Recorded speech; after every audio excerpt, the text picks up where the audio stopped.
to those joining us, this is the last session organized by ONResearch, and which is the research platform for EU Business School on sustainable society. So this is part of the Step into the Better World conference, which is organized by Impact 17, and it's a call to action. And I am Suddha Chakravartti. I'm the head of research at EU Business School. And this morning we have already conducted through ONResearch, we had 3 sessions, very interesting sessions on sustainable society.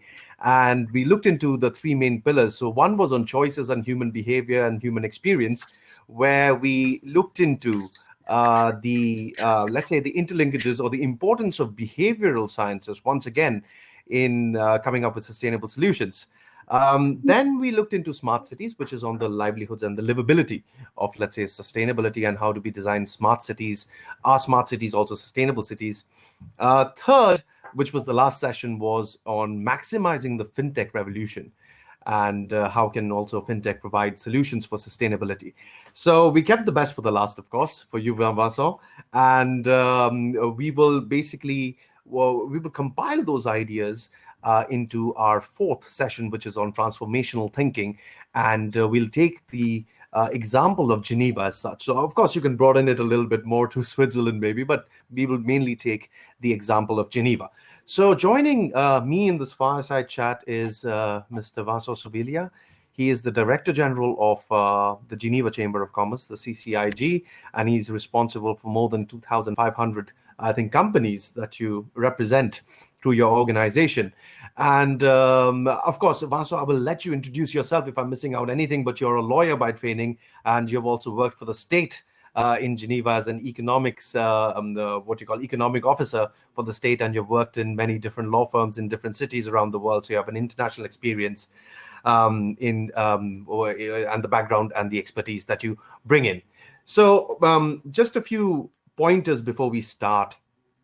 This session is, of course, being recorded, and we intend to publicize this recording at a later stage once we edit it, etc. And to those who are joining us, and they will be joining us later on, please use the chat box should you have any question for Mr. Subilia. So I will read them out to Mr. Subilia. So we have a total of 1 hour. We have a long time because this is not a panel.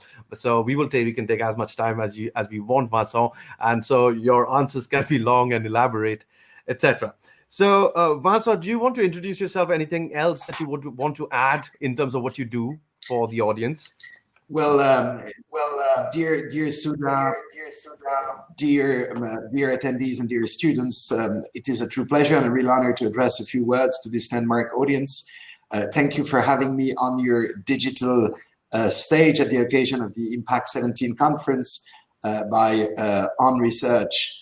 EU Business School, a leading education actor, I should say an edtech actor, since you've proven that innovation was at the heart of what you achieve on a daily basis, with its headquarters in Switzerland and a strong commitment towards sustainability. So again, I'm delighted to share a few thoughts with you in my capacity as Director General of the Geneva Chamber of Commerce, which is an institution that has been advocating the voice of the Geneva business community for over 150 years now, and which is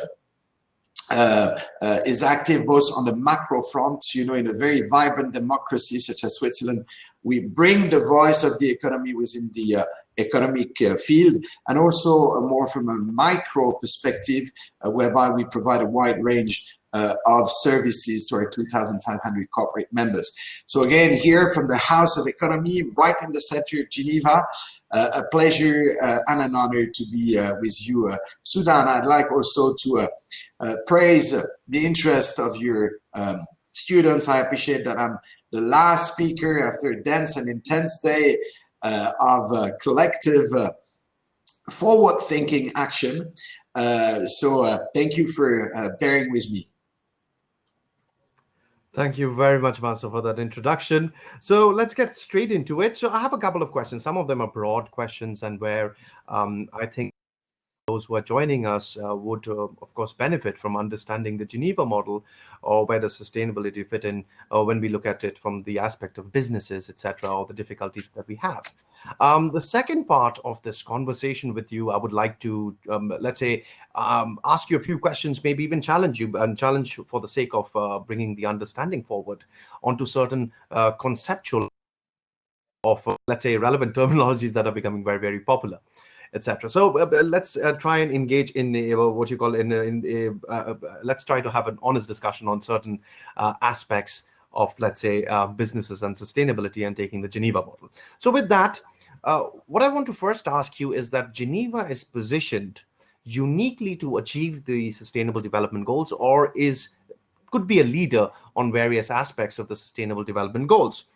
In this regard, can you set some light into the unique ecosystem that Geneva possesses? That means, what is the, let's say, we used to call that the esprit de Genève. What is the spirit of Geneva, and how is it uniquely positioned? Well, thank you, Suddha. You know, as you mentioned, I'm a qualified lawyer by tuition, and the reason why I exactly moved to Geneva, because I'm originally from neighboring Vaud, which is not far away on the global stage, is that Geneva is often branded the smallest of the large cities, and it is viewed, and I believe rightly so, as the capital of global governance. And as we speak, we're celebrating 100 years of multilateralism here in Geneva, to which Geneva is the cradle and the stronghold. Multilateralism is a key and a scarce asset in these days of not only pandemic, but of tensions on the global stage.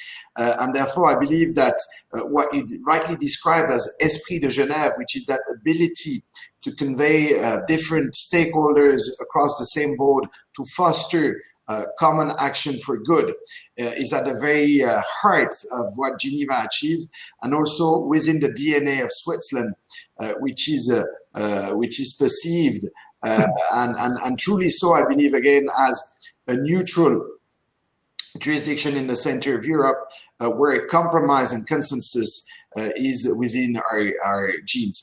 So this is what makes Geneva quite unique. And for those of your students that are based out of your Geneva or Montreux campus, I hope that they can witness this. I often describe Geneva as a global village. It is a village by size, as we all appreciate. It's not the size of Barcelona, where you're also present, but it is nonetheless very global, because we welcome the world on our doorstep. And again, this goes back to 100 years of history. I was talking about multilateralism, the birth of what we call the International Geneva, which also coincides with the launch of the Geneva airport. So that makes a direct link between the mobility factor, the ability to locate into one place, and what became its destiny, whereby Geneva was chosen to become the head of the then called League of Nations, which then became the UN, and therefore grew into a magnet for those institutions seeking for again, a neutral, predictable and stable environment. And this is how Geneva has become home to more international organizations than any other cities around the world, and to more permanent diplomatic missions. We count roughly 180 of them than any other countries, which makes it, again, to your question, quite unique. So the USP, if you wish, the value proposition of Geneva is precisely to be that, to quote one diplomat, that Davos 365 days a year, whereby the world convenes here in Geneva. And in addition to this, and what positions us ideally in terms of SDGs, because I appreciate this is today's topic, is that on top of that international public sector, if you wish, we encounter here in Geneva an unparalleled number of multinational companies, which for reasons ranging from competitive tax to expert manpower, chose Geneva as their home and have been active here some for decades.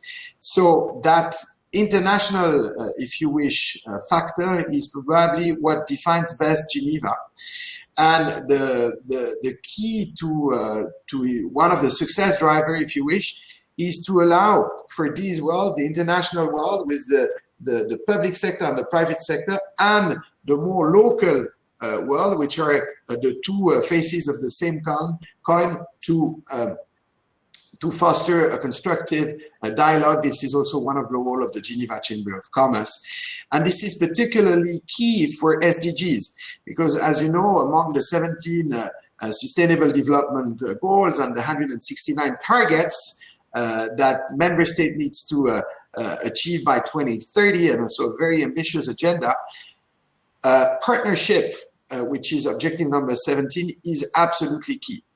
And therefore that ability to, again, constructively craft a dialogue between the private and the public sector for the benefits of the SDGs is, to me, a decisive leverage. And this is happening here, if I may, and sorry for being too long, Suddha, this happens here in Geneva. Why? Because as much as we hear on the political front from New York, where the General Assembly or of the UN is based, that these SDGs will be implemented under the guidance of the Secretary General of the UN, the fabric of the SDGs, the very place where it was born, and its current stronghold in terms of operational factors, is happening here in Geneva. So talking about Geneva as a model, I wouldn't blush. I believe there are many models. We're all claiming that we're unique, but quite honestly, I think this environment is truly unrivaled, and it makes it a very fertile ground for the adoption, but above all for the implementation of these SDGs. Thank you very much. I completely agree with many of the propositions that you spoke about, that Geneva is uniquely positioned. It is the world's diplomatic neighborhood.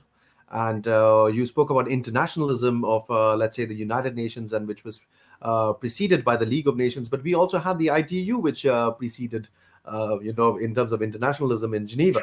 So you have this on one side of the lake, you have this, it's the, let's say, multilateral heartland of the world, probably, in terms of agenda setting. Now, on the other side of the lake, which is the left bank, Geneva has always been represented by businesses, particularly on the financial side, on the trading side, etc. Now, yes, given the infrastructure, it is a global village, it is a compact city, it does have the potential to harness these partnerships. However, and this could be anecdotal, this is my experience, one of the things that I've noticed is although you have these two sectors, the international public sector as well as the private sector, it is very difficult to get them talking. And when agenda is set, it is more or less, I'm not saying it's top down, but it's more or less directed maybe from a very one-sided perspective. So this is one of the, I mean, it does remain gated in certain cases. You do have certain collaborations and partnerships. Again, one of the great examples could be microfinance. This is, I think, something that we have done well in Geneva. But for the rest, is it basically good intentions? Or what do you think are the main pitfalls here? Is it the language? Is it agendas? Is it who sets the agendas? What do you think are the main challenges for partnerships? Well, thank you for raising this question. This is, you're absolutely to the point. Again, you mentioned the Rhône River, which is dividing the city. But let me echo one initiative, which is called Building Bridges, precisely, because we want, again, to anchor the right side of the Rhône, which is marked by the presence of international organizations. And you mentioned the ITU. It is true. I would like also to add the CERN to this, because when we talk about innovation, which is key, we tend to forget that, for instance, the internet was invented out of Geneva by scientists from the CERN. So this is also, again, the way forward to develop innovation. So that right bank, you want to make sure that it dialogues with the left bank, which is in a very caricatural, if you wish, way, marked by the presence of a number of corporate actors, including the banking and finance world. So that Building Bridges conference was launched 2 years ago, precisely to ensure that both sides of the river, international and more local Geneva, could partner. And this conference, which the Chambre participated, was designed at enhancing the role of Geneva from a sustainable finance perspective, because I believe that this is a key example.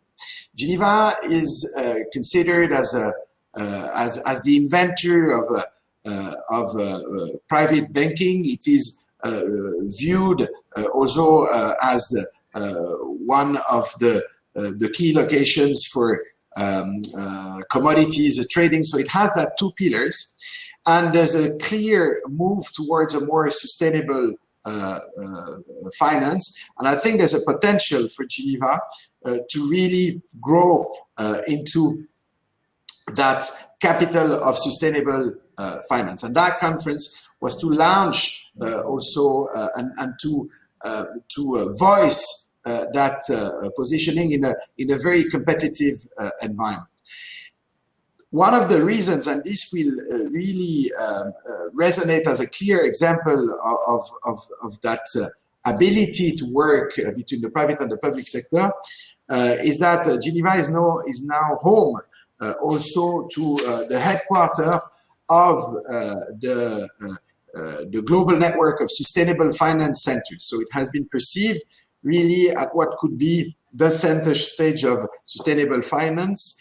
This is also due to the efforts led by Sustainable Finance Geneva, by the Sustainable Finance Exchanges Initiative, by the Geneva Finance Research Institute, and therefore, together with that summit on sustainable finance, you create a real ecosystem, because that's the key objective. If you want to make sure that you really go down the avenue of concrete, tangible partnership, you need to have that ecosystem, which is a unique combination between the financial world, the academic space, and the political geography, if you wish. So if you combine these three, then I believe you can move mountains, even the size of the Mont Blanc, which is surrounding Geneva. So really, I believe in that respect, Geneva becoming a hotspot of sustainable finance. This is not only about the speech that we deliver, this is about reality. And from a Geneva Chamber of Commerce perspective, this means creating economic value whose key KPI, if you wish, or whose benchmark is creating jobs. And so far, we've been talking now for about 20 minutes. We haven't mentioned the buzzword of all, which is COVID. And it was quite healthy so, because we are so much absorbed by what the sanitary and hence economic crisis is putting on our shoulders.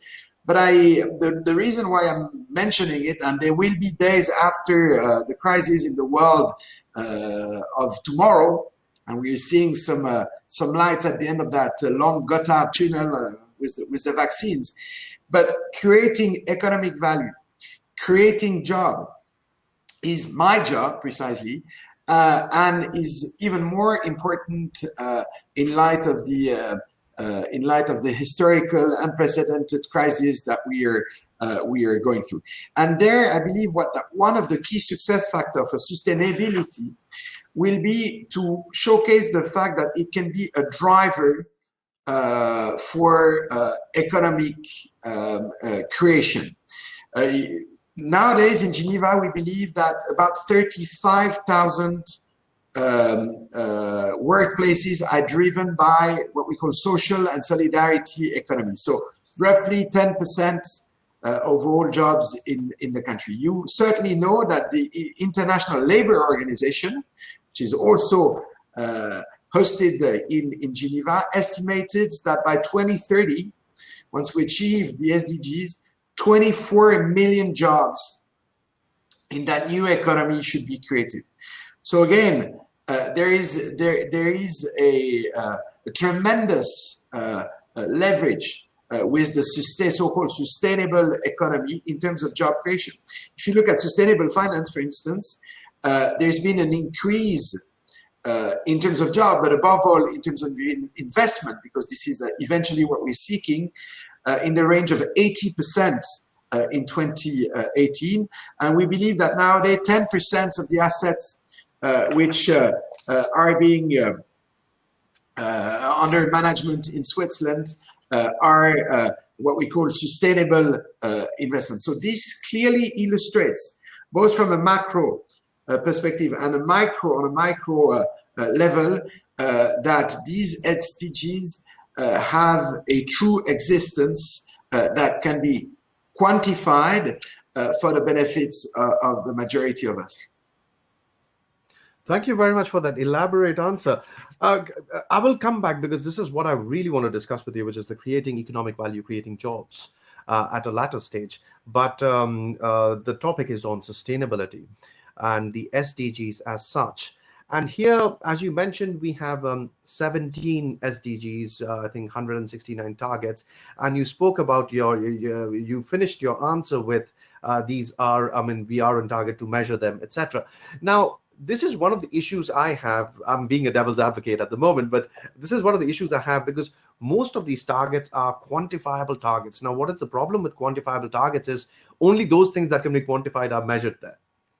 That's A. The second problem that I see with SDGs, whether I'm talking to students, whether I'm talking to outsiders, etc., is that it is extremely broad and it is very difficult. What's the plan for somebody at a local level? So whether you are a banker, how can I translate those SDGs to somebody who's working in the financial sector, to a farmer in India, where I come from? And that's one of the key challenges, that it's very vague in terms of what it wants to do. So while I appreciate the intention behind that agenda and that we have to follow that through, how difficult do you think let's say businesses, and particularly companies that you work with, face in understanding this? I think everybody's aware of it. And I don't think anybody starts with a bad intention of being unsustainable. But how much do you think this is realistic, that businesses will integrate that into their strategy as well as their operations? And any examples that you have in regards to the challenges that they face? Thank you, Suddha. By the way, I'm taking a few notes to make sure I get the right answer, and I'm doing so on one of your notepads. See, there we go. You're spot on with that. Here. Thank you very much. I think you're absolutely right. If you want to be credible in what you achieve, you need to translate these intents into these words into acts. And I believe that Switzerland, which is perceived as a reliable country, and this is also where the Swiss made come from, has really taken this seriously. And once we commit, we deliver. So if you wish, in Switzerland, there's an action plan which is being currently deployed nationwide. And then at the Geneva level, also Geneva was a pioneer, because even back in 2001, if you wish, Geneva was the first community to adopt in Europe a law on public action for sustainable developments. So that triangle between the economic, social, and environmental impact, which is at the cornerstone of sustainable development, is truly experienced on a daily basis by our companies.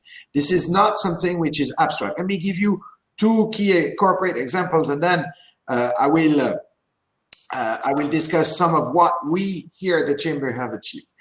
Two very well-known Swiss companies.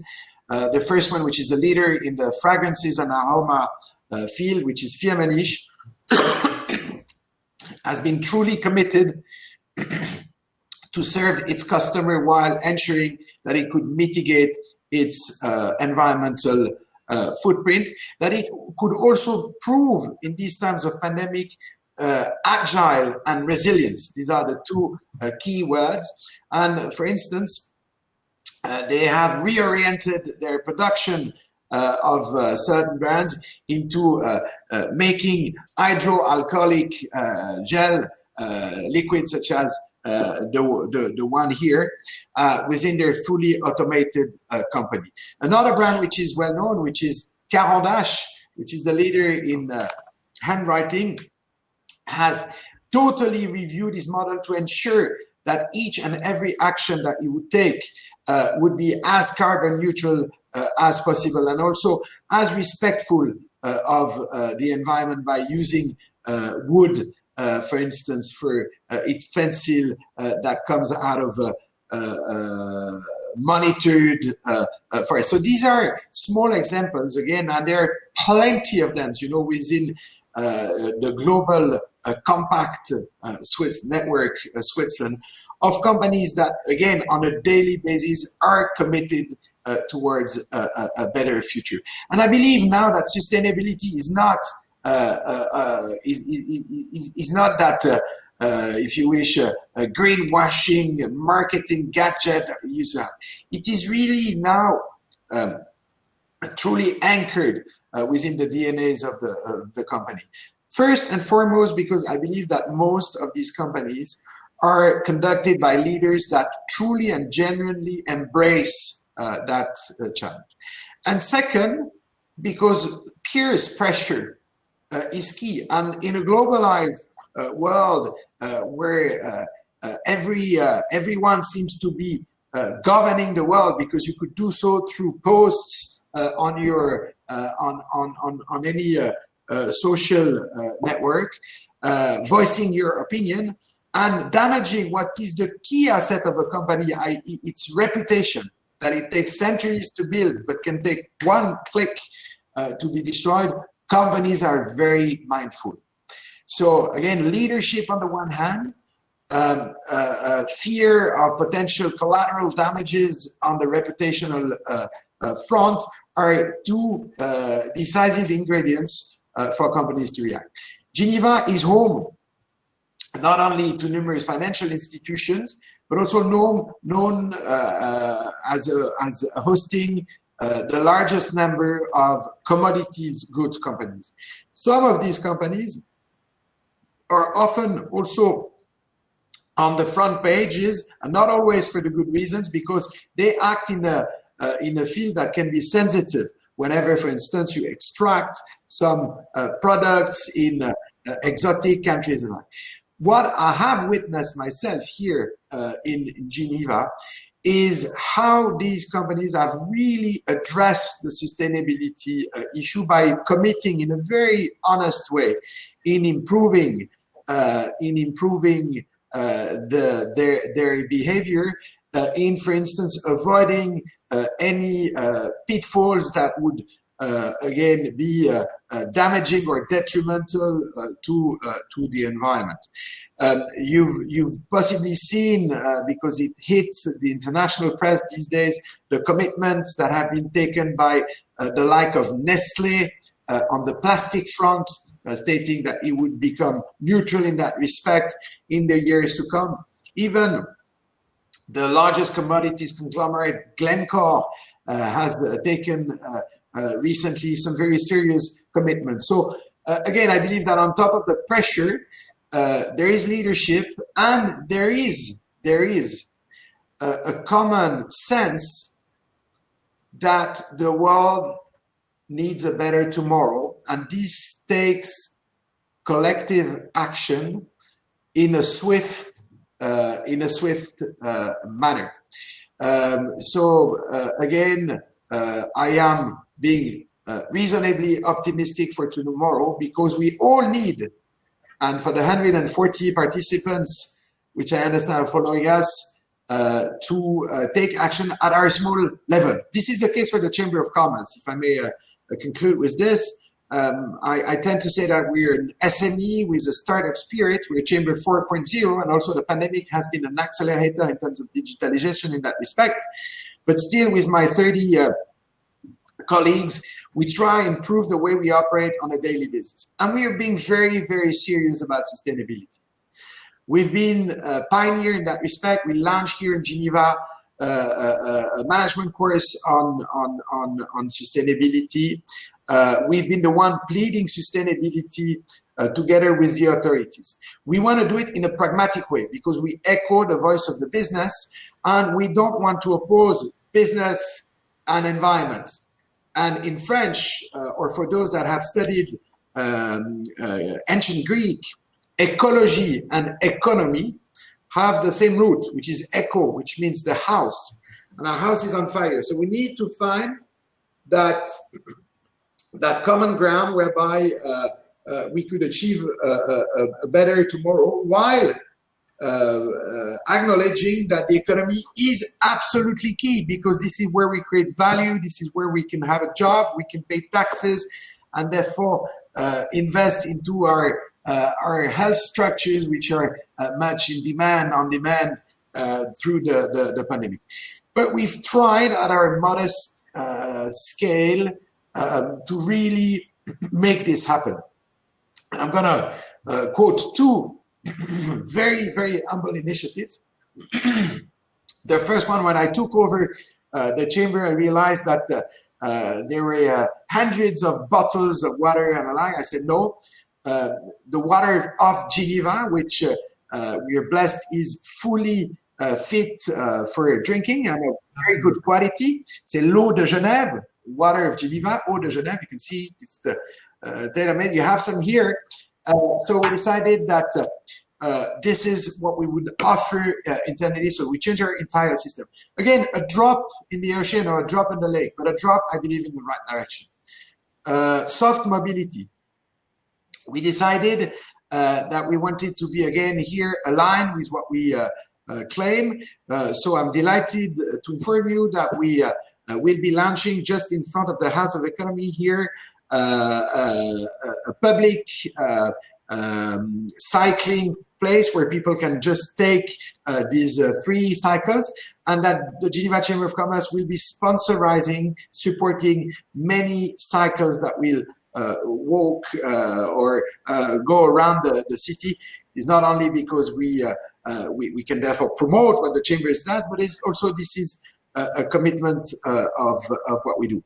And we're going much further than this because we are also now questioning together with my board some of the very missions of our chamber to ensure that they are aligned with the SDGs. So if you wish, and that's possibly, Suddha, the answer to your question, we're reviewing the entire business model of the chamber against that canvas of the 169 targets of the SDGs to make sure that to the extent possible, we are fully aligned, and therefore, again, that we can act as we pretend we do. Thank you very much again for your answer and for taking all the examples. And it's heartening to know that you are part of that leadership in moving Geneva, or let's say the economy of Geneva, towards a more sustainable future. And that brings me to more, let's say, conceptual aspects that I wanted to discuss with you. And you spoke about creating value, creating jobs, and you heading the Geneva Chamber of Commerce, of course, with 2,500 companies and businesses represented there. This is one of the topics that has become that has come to the forefront, which is stakeholder capitalism. And it's not a new topic. I mean, I think the first mention that you find in literature is from 1932. But if I can play the devil's advocate again here, it has been redesigned kind of with new clothes. And it has come to the forefront. And stakeholder capitalism, of course, is integral to looking at, let's say, corporate performance, etc., from the perspective of sustainability. Now, how much do you think stakeholder capitalism actually holds value? Although many organizations, even the World Economic Forum, have staked their claims on this is the future of capitalism, because shareholder capitalism is dead, state capitalism is dead, all these are toxic, and the future is stakeholderism. Now, as a lawyer, how would you answer this question? And then how would you answer this question as, let's say, the Director General of the Geneva Chamber of Commerce? Do you think it is mainly idealism, along with a good amount of PR. Now, I'm being very cynical. It's very easy to step on it. I understand. Or do you think this is a real future? Because the arguments I find are not very sophisticated. Well, again, thank you, Suddha. I wouldn't claim I'm an expert in this field, but since you've kindly asked me, I'm going to share my feeling with you. Of course, there's a certain amount of PR because communication is key in today's world where perception is the new reality and data the new oil, and you need to. But again, let me come back to the genuineness of leadership. I am blessed in my functions to come across a lot of prominent business leaders, including within the network of the International Chamber of Commerce and the World Chambers Federation, where I'm representing Switzerland. So 12,000 chambers, and they have an office here in Geneva. And what strikes me is that, of course, shareholder value is key. These companies are there for profit. But what is more important in my eyes is the way you define profit. And that's where, again, stakeholder capitalism plays a key role, because the profit will be defined or will be quantified not only by the dividends that you would grant to your stakeholders or shareholders, sorry, at the end of the year, but more to the common good, stakeholders. And this really echoes what sustainability is about, because it's not only about the economic component. You add to this the social dimension and the ecological framework. So again, I believe this is a true reality, and I'm sure you're familiar with one initiative, which is growing here in Switzerland and abroad, which is the B Corp certification. It's a certification whereby that really has a very strong impact on the way a company operates, because it goes as far as having to modify, amend the charter of your companies to reflect the fact that profit or profit to shareholders is not the sole or the key driver. So you need to reflect this to allow that your shareholders cannot sue you because you haven't focused solely on creating economic profit in the sense of a dividend. So that's the type of shifts that we're witnessing. And more companies are adopting that B Corp certification, which has many champions, including large banking institutions here in Geneva and in Switzerland. They cannot certify institutions such as ours because we are built in a way that we are fully independent. I don't get a penny from the state, which is very healthy because that allows me to be critical of their action if needed. But we are structured by way of an association, so we cannot benefit from being called. But there are other certifications that we can have, and the Chamber is going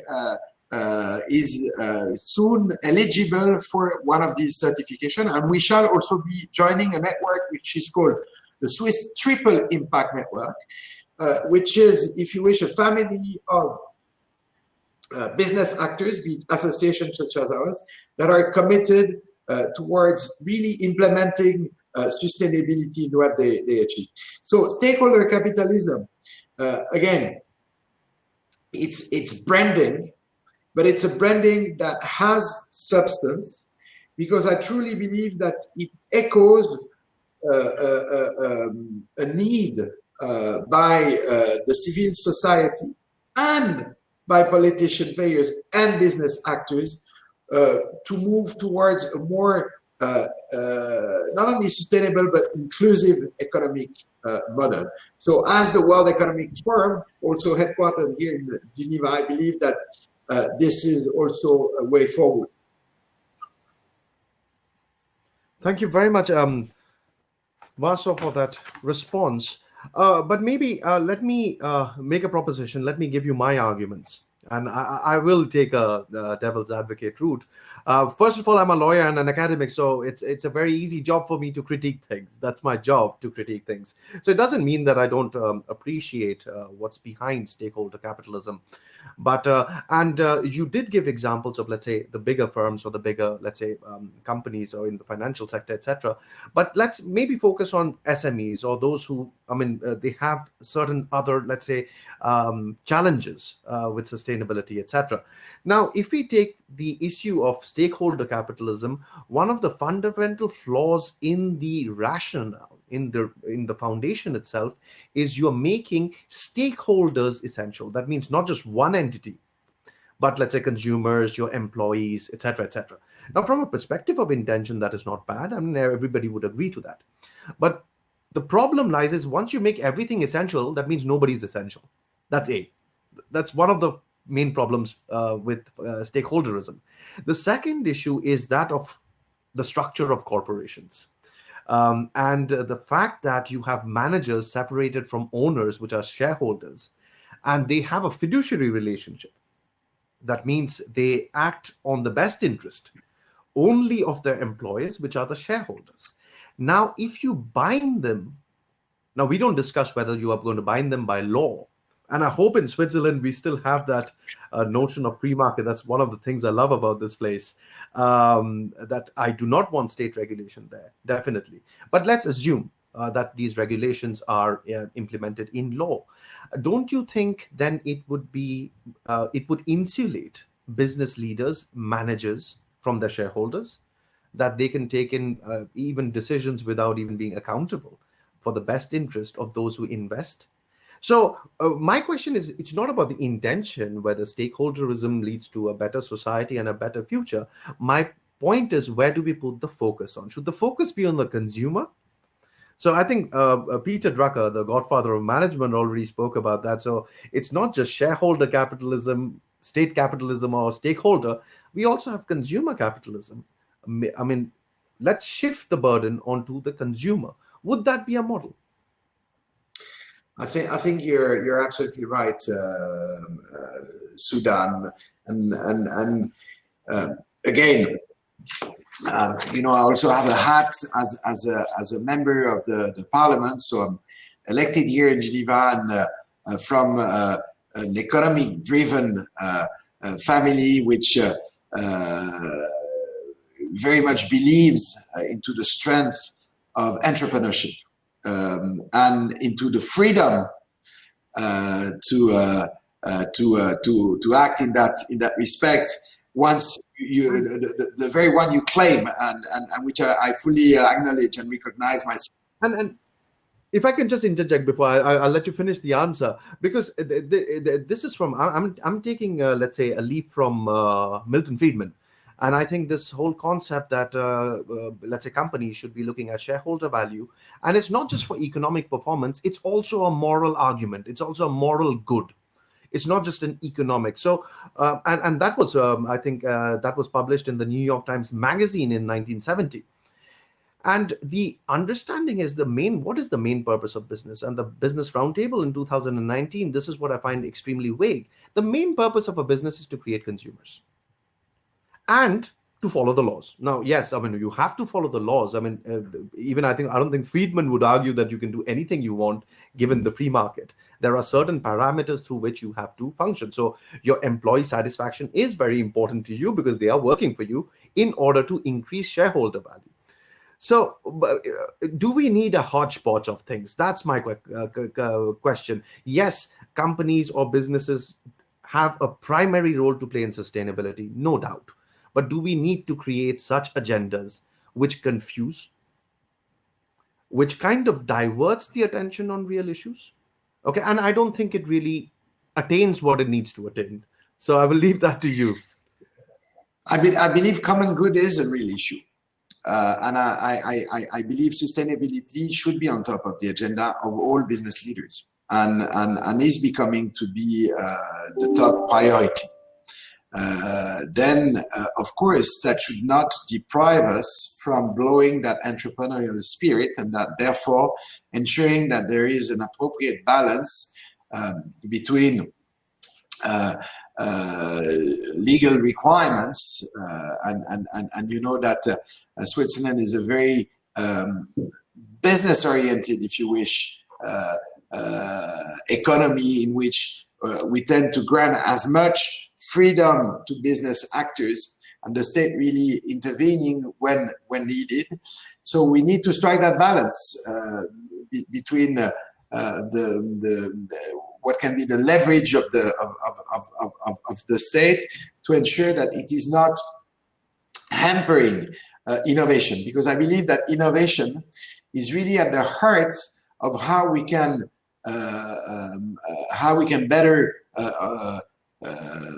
develop our business models and also a key driver in terms of sustainability. So yes, I share your views, but even as a liberal myself, I witness, and possibly even more so in today's extraordinary, literally extraordinary times that we are going through, that the state can also play a protective role that is sometimes much needed, and that the invisible hand, if you wish, to come back to economic theory, also has its own limitations when it comes to priorities such as preserving health and preserving certain businesses that should they not be supported by public money would just vanish. So again, as for everything in life, it's a matter of balance.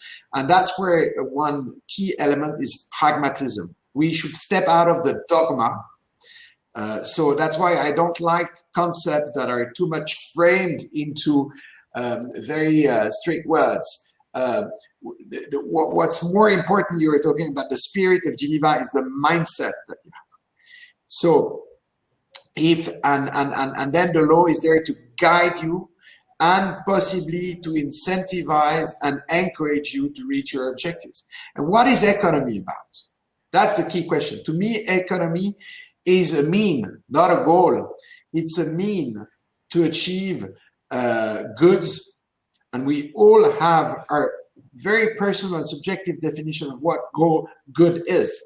But for me, good is not only material, monetary good, but it's good that benefits to those also who deserve it. You know, I'm a firm believer into meritocracy. I think Switzerland was a landlocked country. 155 years ago, we had to export our manpower to Latin America, where we created communities because we were farmers here in Switzerland. We had no natural resources with the exception of the blue gold, which is water. So we need to export our manpower. The prosperity of Switzerland has been built upon its openness to the world. The fact that we could create here in this alpine landscape, thanks to those who have sought asylum here in Switzerland as a safe harbor, that we could build that small but nonetheless smart, hopefully powerhouse. This is due to the efforts of the entrepreneurs. So yes, entrepreneurship is really key. This is what you're teaching to your students at EU Business School, and kudos to you. But at the end of the day, you want to make sure that if your entrepreneurship streak flies throughout the centuries, that sustainability be really anchored into your business model. Thank you very much for your response to that question. I know, I mean, we can all get, we are, of course, ideologically, we have our ideological balances, etc. But you're very correct in terms of what we need is pragmatism going to the future. I think when you talk about pragmatism, the quote by Deng Xiaoping comes to my mind. I think you've lived in China, right? You've worked or lived in China? I've spent some time in China. Actually, my grandfather was among the first foreigners. We're talking about almost ancient times. That was before the Second World War. My grandfather was professor at University of Beijing. And therefore I have that natural link, if you wish, to China. The first time I went to China about 20 years ago was by train, crossing the continent. So I have very bright memories, and I spent also sometimes at University of Beijing. So I wouldn't claim I know China, which is a continent-sized country. I've been traveling there quite extensively, and I'm also vice president of the Swiss Chinese Chamber of Commerce. So have a daily daily relationship with Chinese corporate actors. Yes. So, I mean, that was the point I was trying to make with China, was the quote by Deng Xiaoping that it doesn't matter if the cat is black or white, whether it's in different ideologies, but it's a good cat if it catches mice. That means pragmatism. So, yes, I mean, we need a healthy dose of pragmatism from time to time. And it's great to know, once again, Marcel, that you are in that forefront of change, at least for Geneva, at least for entrepreneurship, the future of entrepreneurship here, as well as that we can rest assured that we will have a sustainable future. So I will leave. I will ask you for your the final words that you might have. Anything you want to say on the topic once again, and what would be your call to action?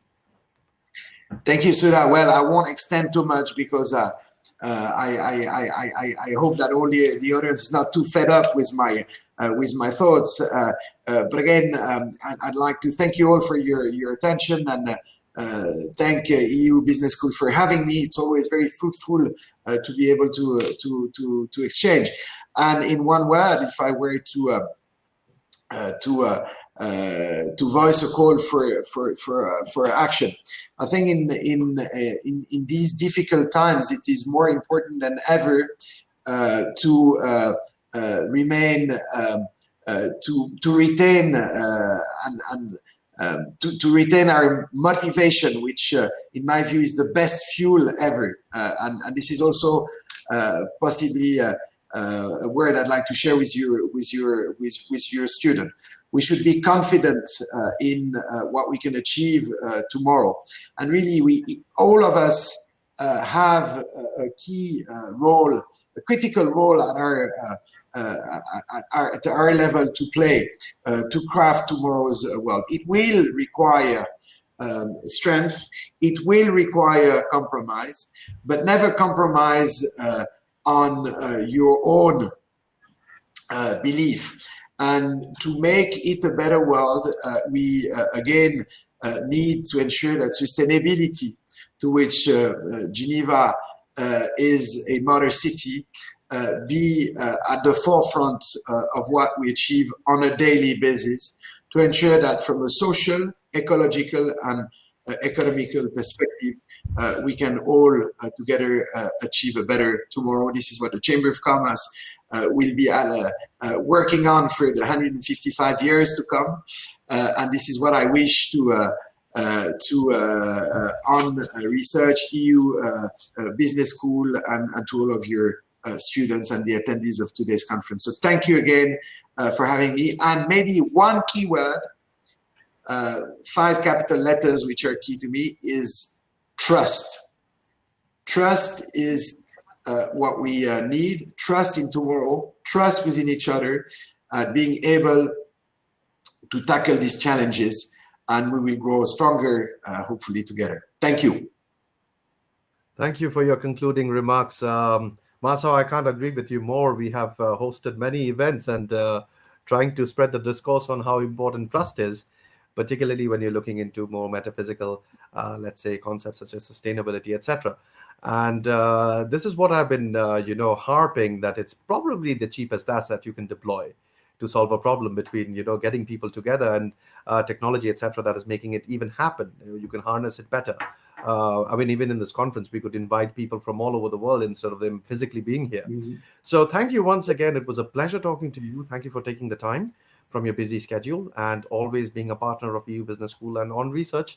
Also, a big thank you to Andy Andrea from Impact 17 for allowing us to conduct these 4 sessions on sustainable society. We can't wait to get the feedback from everybody, and we are open to moving this discourse, the discussions we had today, as well as any kind of partnership in future with all of you. So thank you once again, audience, also for being patient with us. And Marcel, thank you so much. Thank you for Have your a great trust. afternoon. Thank you for your trust. And all the best. Take care. Thank you very much, Marcel. Bye-bye.